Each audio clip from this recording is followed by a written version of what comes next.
In this video, we're going to take a look at the new comparison report.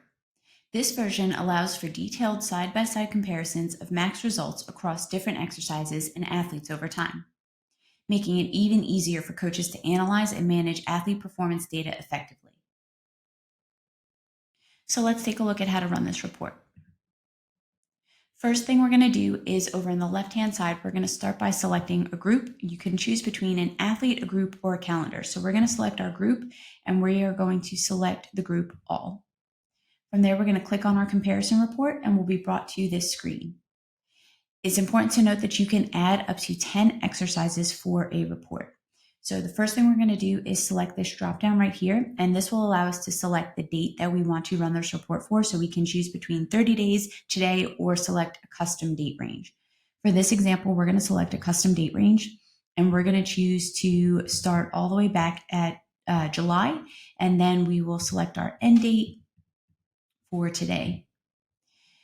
You can choose the preferred date format that you want to see. So whether it's month, date, or year, month, and date, we're going to select month, date, and year.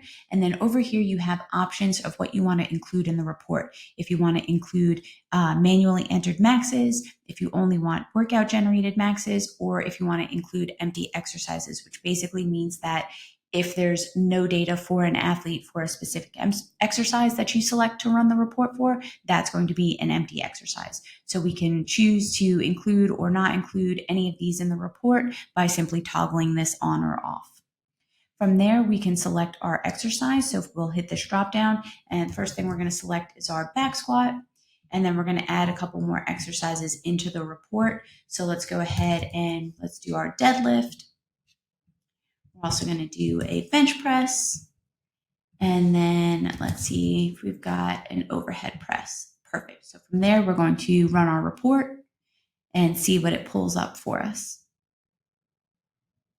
All right, and as you can see, here is our report. So this again provides a clear side-by-side view of our max results for an exercise. And in the table, we can see that all of the athletes in that group are listed alphabetically.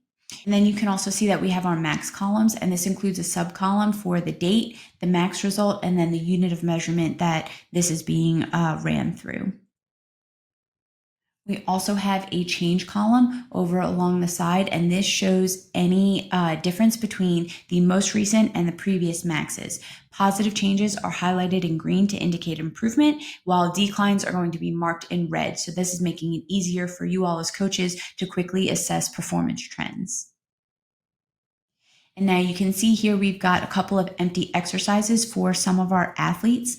And so if we had gone ahead and disabled that empty exercise, then it would automatically remove those rows and columns. So let's go ahead and take a look at that now. So you can always edit the parameters of the comparison report by clicking this pencil icon right here.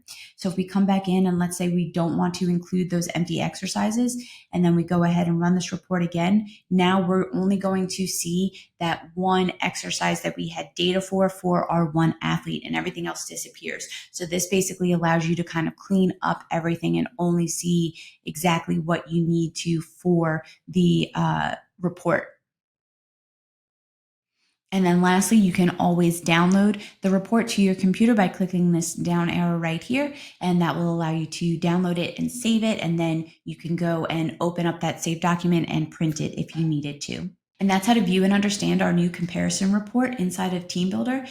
As always, if you have any questions, please feel free to email us at support@teambuildr.com.